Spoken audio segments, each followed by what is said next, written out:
first names. Or last. Or last names. Or three bills. Jody Ann told me I have to talk into the mic. So. 3 names. There's nobody over slightly into the right. World tree. The love is understood. No one needs to say it. Distance exists as canyons exist.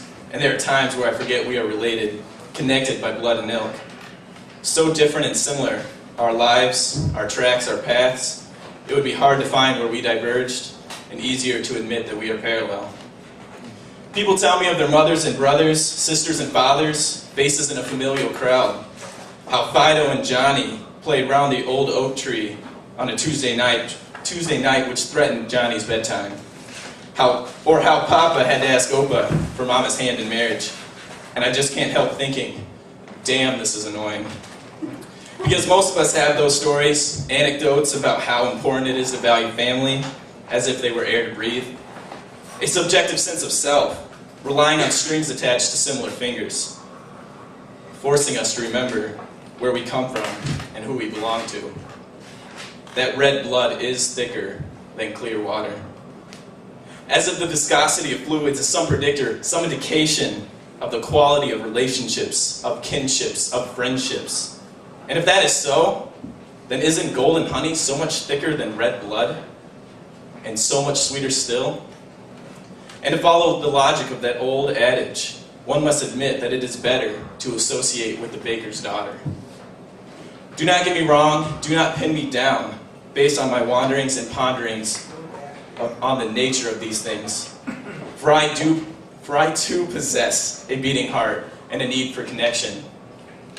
And I too understand the sociology, the psychology of the human condition.